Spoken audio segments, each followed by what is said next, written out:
우리가 함께 볼 말씀은 창세기 23장 1절에서 20절까지의 말씀 되겠습니다. 창세기 23장 1절에서 20절까지의 말씀을 제가 봉독해 드리겠습니다.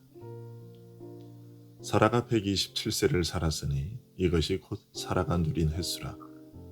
사라가 가나안 땅 헤브론 곧 기럇 아르바에서 죽음에 아브라함이 들어가서 사라를 위하여 슬퍼하며 애통하다가 그 시신 앞에서 일어나 나가서 헷 족속에게 말하여 이르되 나는 당신들 중에 나그네요 거류하는 자이니 당신들 중에서 내게 매장할 소유지를 주어 내가 나의 죽은 자를 내 앞에서 내어다가 장사하게 하시오. 헷 족속이 아브라함에게 대답하여 이르되 내 주여 들으소서. 당신은 우리 가운데 있는 하나님이 세우신 지도자이시니 우리 묘실 중에서 좋은 것을 택하여 당신의 죽은 자를 장사하소서. 우리 중에서 자기 묘실에 당신의 죽은 자를 장사함을 금할 자가 없으리이다.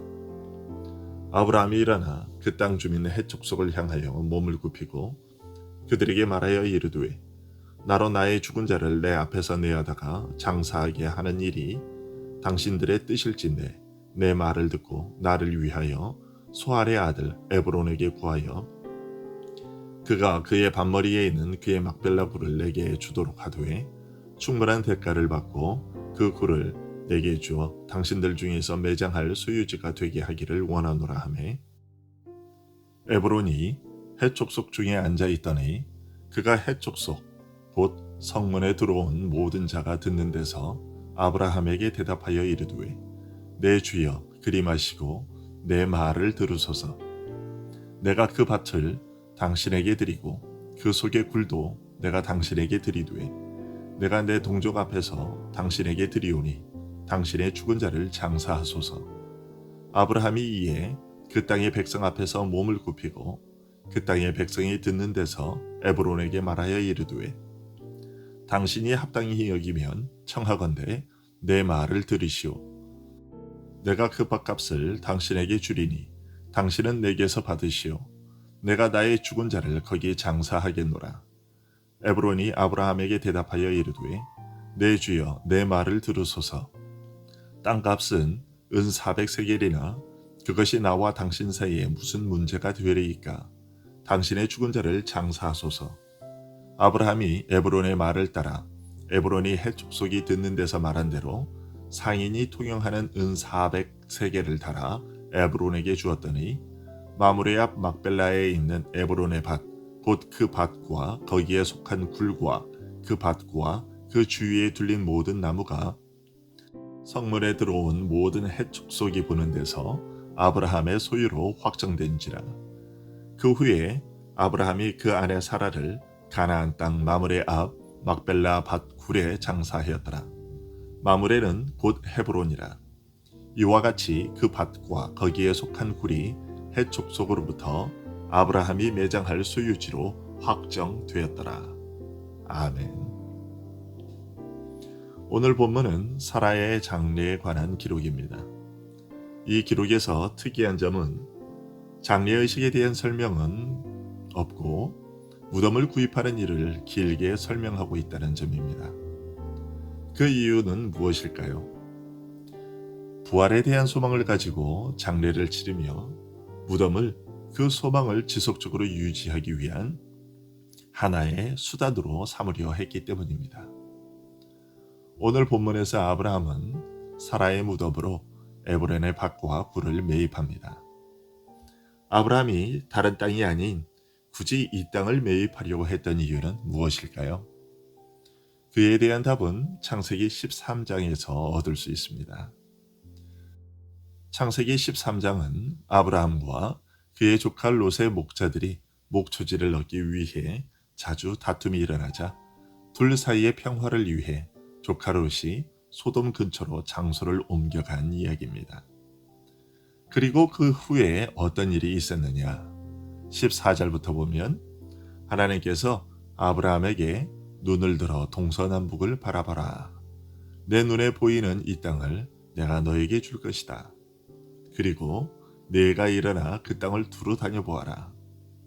내가 그 땅을 너에게 줄 것이다 라고 약속하십니다.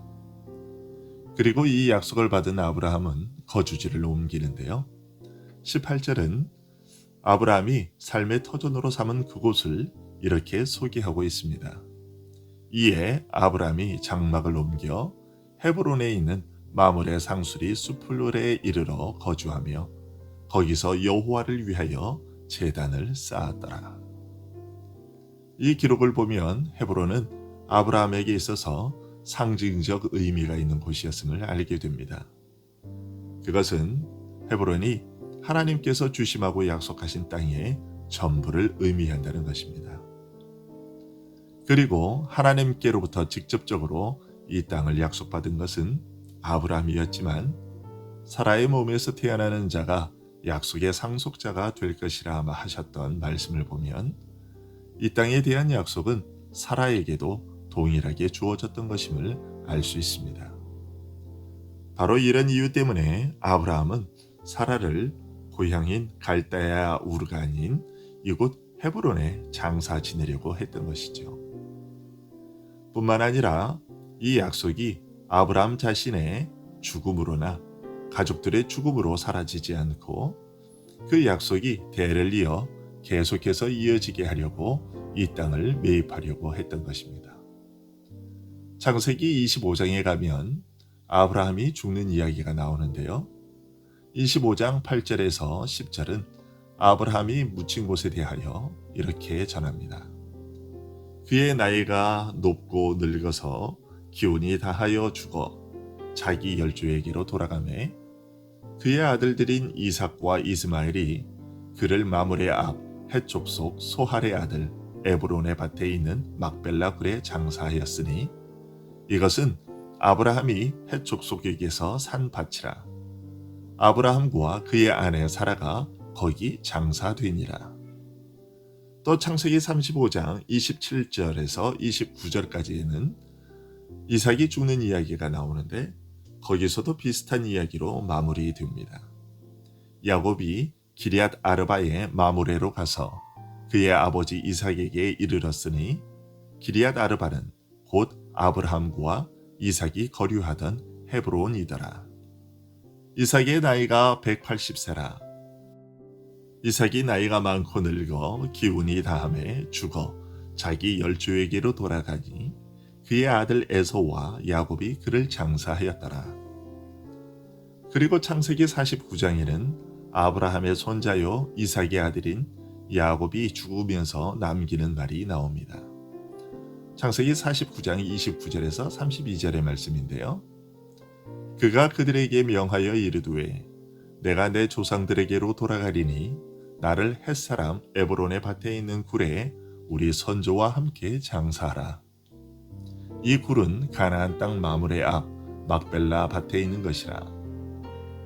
아브라함이 헷사람 에브론에게서 밭과 함께 사서 그의 매장지를 삼았으므로 아브라함과 그의 아내 사라가 거기 장사되었고 이삭과 그의 아내 리브가도 거기 장사되었으며 나도 레아를 그곳에 장사하였노라.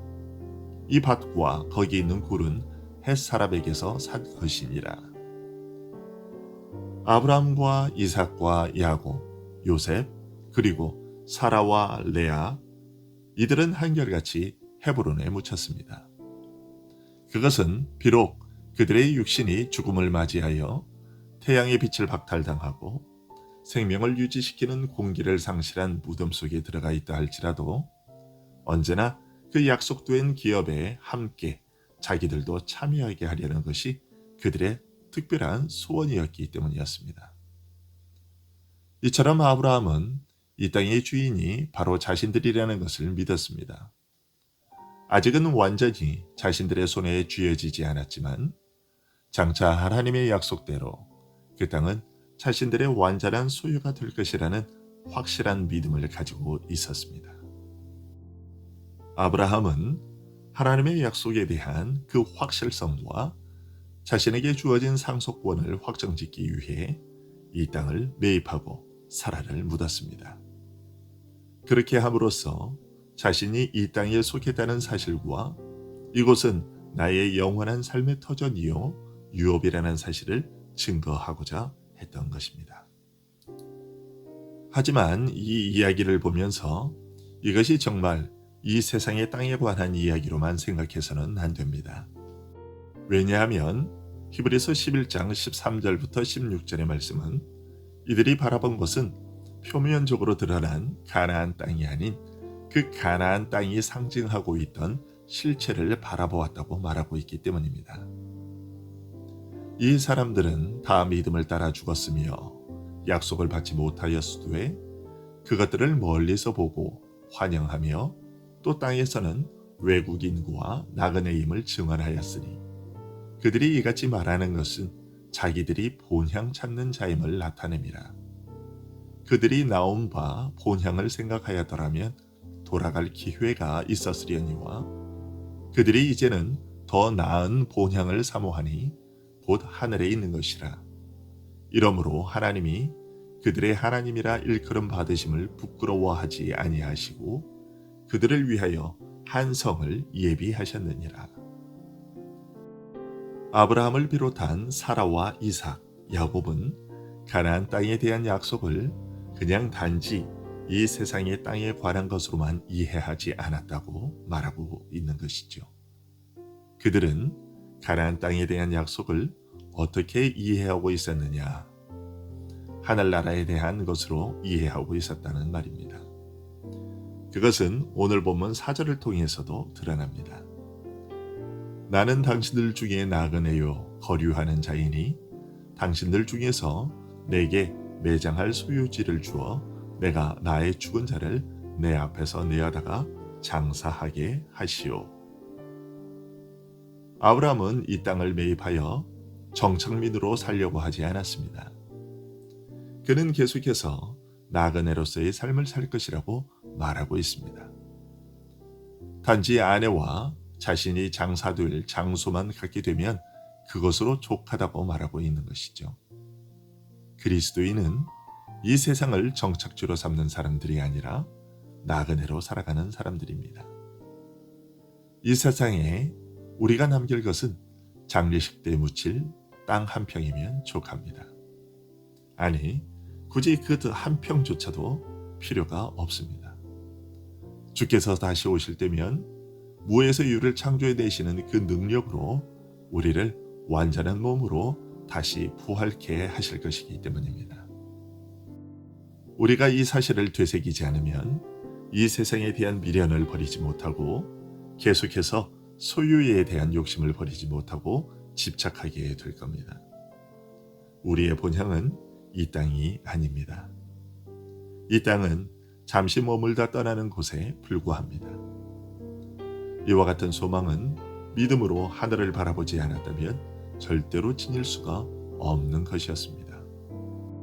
무엇보다 죽은 후에도, 즉 영혼이 육신을 떠나고 육신이 흙으로 돌아간 후에도 여전히 이 땅의 상속자임을 표시하려 했다는 것은 이 땅에 세워질 나라가 육신의 죽음과 더불어 의미를 상실하는 나라가 아니라 죽음을 이기고 극복하는 나라요, 죽음 이후에도 여전히 의미가 살아있는, 죽음 너머에까지 그 의미가 확장되는 나라인 것을, 아니 오히려 육신 밖에서 죽음 후에 그 의미가 더욱 영광스러우며 부유한 나라임을 믿고 소망했기 때문에 이런 일을 할 수 있었던 것입니다.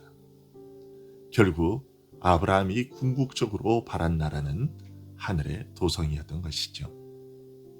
오늘 우리도 아브라함처럼 이 세상 나그네라는 것을 기억하고 잠시 스쳐가는 이 세상에 안주하려는 마음을 이겨내고 영광스러운 그 나라를 향해 뚜벅뚜벅 전진해 나아가는 우리들이 될 수 있기를 간절히 소원합니다. 기도하겠습니다.